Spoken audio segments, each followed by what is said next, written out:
This is a WFMY News 2 Sports Special. Friday Football Fever. Here are your hosts, Patrick Wright and Luke Liddon. Well, you worked hard all week, but you made it to Friday finally. Now, kick your feet up and let us catch you up on all the night's high school football action. TGIF, it's finally that time of the week. We had crews all over the Triad to bring you some of the best games in the area, including, of course, our Wendy's Game of the Week. Yeah, this week it went down in Randolph County as WHEATMORE hosted arch rival Trinity. And here's WHEATMORE head coach Philip Yarborough getting his guys ready to play. Now, these guys know each other pretty well. A lot of them went to middle school together, so you knew the rivalry would be fierce. And take a look at this. There was a lot of defense early. Nathan Davis picked off by Joey Ferguson.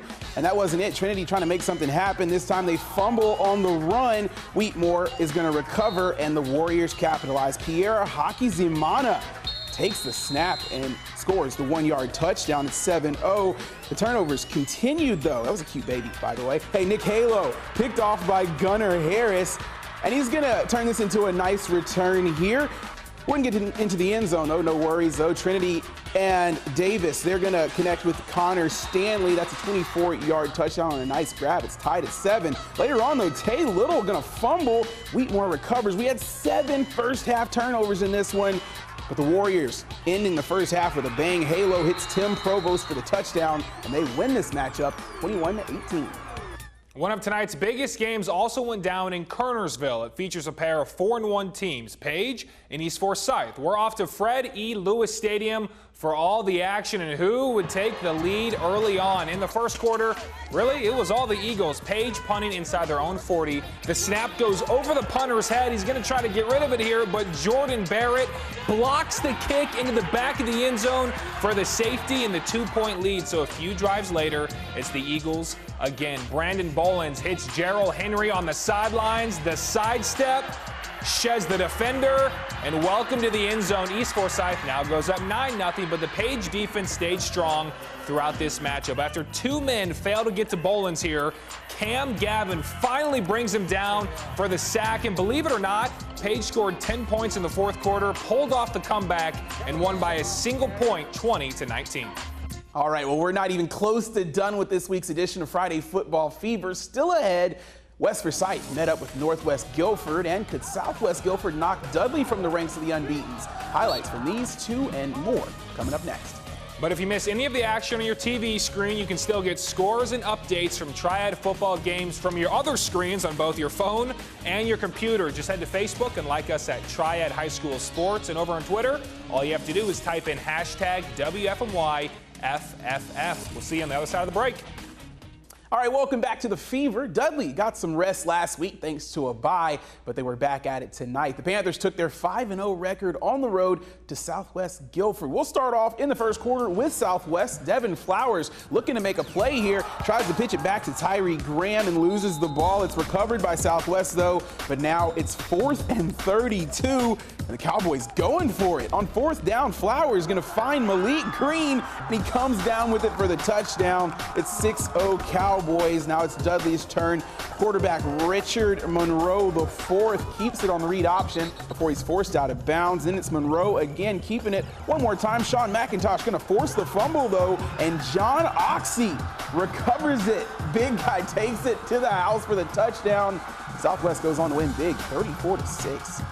Quarterback Stephon Brown is the key to Glenn's high-scoring offense. The Bobcats are averaging 45 points per game heading into tonight's matchup with Ragsdale. But with 20 seconds till halftime, both teams were in fact scoreless. That is until Trey Jackson finds the big fella, Neonte Woods, wide open for the score as he literally rolls in for 6. So second half, Bobcats, they were fired up. Off a great kickoff return, the App State commit Stephon Brown finds Braxton Rory on the slant to retake the 1-point lead. The very next drive, though, Ragsdale responds. Jackson, the pump fake, going downfield, and Travion Pratt wide open for the touchdown, but Glenn would hold on in this back-and-forth affair with a final score of 19-14.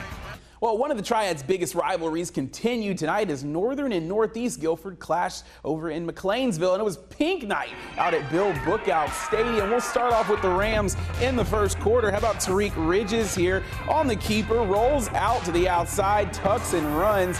This guy's going to turn that into a first down and much more. And Ridges wasn't done. Here he is this time, though, losing the ball on the snap, tries to get away, but Northern's Nye Welcher is there for the sack. Tough play there. Very next play, Zeke Nicholson on the pass from Ridges. Nicholson has his sights set on the end zone, gets tripped up, but stays on his feet and scores the touchdown. It's 7-0 Northeast. More from the Rams, and Ridges again, this time dropping back, rolling out, tosses a bomb up to Desmond Overton. Look at the diving grab. That's pretty impressive right there for number one. Northeast wins this one over Northern 10-6.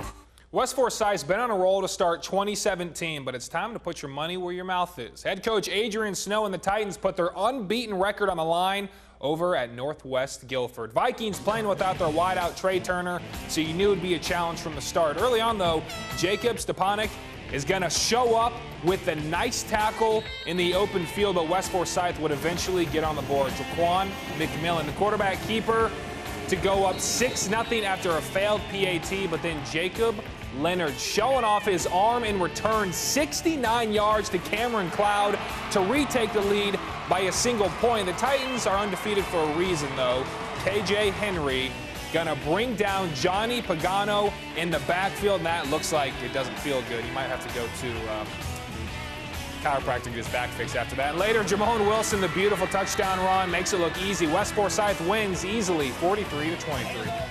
Well, Western Alamance continued conference play on the road at Morehead. Take a look here. We'll start in the first quarter with Western Alamance, and Christian Daniels going to pass one over to Jake Chrisman.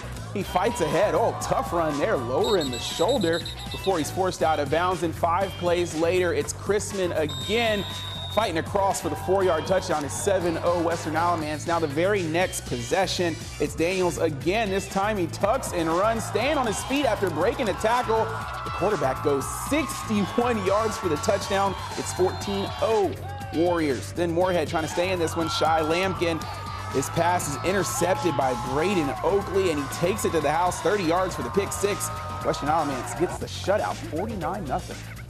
Let's head down to Ledford as the Panthers kicked off against Lexington. We pick it up early on. Ledford's Matthew Rogers going to find Robert Little over the middle. They connect for the nice 15-yard gain. The Lexington defense would hold, though. Ledford going to try for the 40-yard field goal attempt after this play right here, but actually it is no good. So in return, Lexington driving, but turnovers, they will cost you as Evan Spencer gets the interception on the far sideline, which would lead eventually to this. David Weatherington brings it across the goal line for the touchdown, and Ledford would go on to win 13-7. All right, still ahead on Friday Football Fever. Reagan met up with High Point Central tonight, and we had a big showdown over in Thomasville. More scores and highlights coming up next.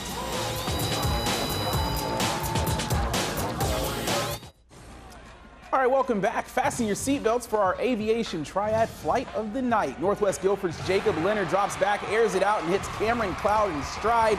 Cloud takes it to the house for the touchdown. It's a Leonard to Cloud connection, and that's our aviation triad flight of the night for week 7 of the regular season. All right, let's get back to the action and check in with Reagan as they made the trip to High Point Central. We'll start off in the third quarter with Central. The Bisons, John Sanders going to find DeAndre McBride there. That's good enough for the first down. Then more from Central. Sanders this time looking and finds Kurt Irvin on the left side of the field. He goes up high to make the touchdown grab. It's 22-21 High Point Central at that point. Then here comes Reagan. The handoff to Mayshawn Powell. He fights ahead for the first down, and Powell wasn't done. Going to cap off the drive with another tough run here. That's good enough for a touchdown. Reagan goes on to win it 35-22.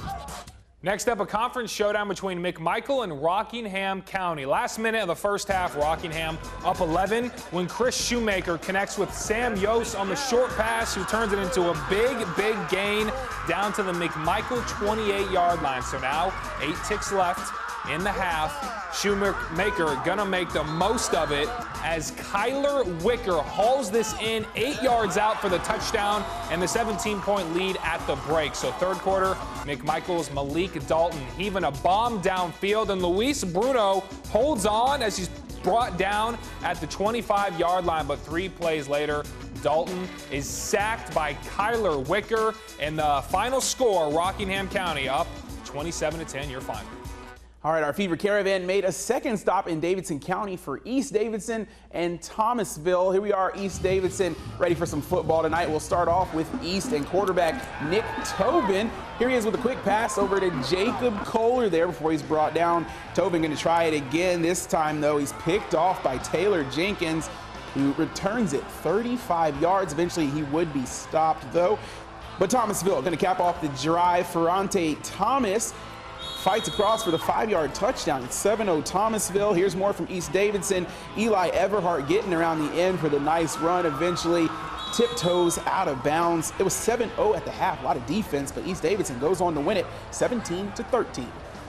Now for our Blue Cross Blue Shield Drive of the Week, and it's all about baby steps. West Forsyth's Gianni Smith hits Jamone Wilson for the first down before he is brought down out of bounds, and then later Smith to Thomas Laws for yet another first down, and Laws later is going to take the handoff on the sweep, picks up the nice gain, and it's all going to be capped off by Jaquan McMillan with the TD run, and that right there is our Blue Cross Blue Shield Drive of the Week.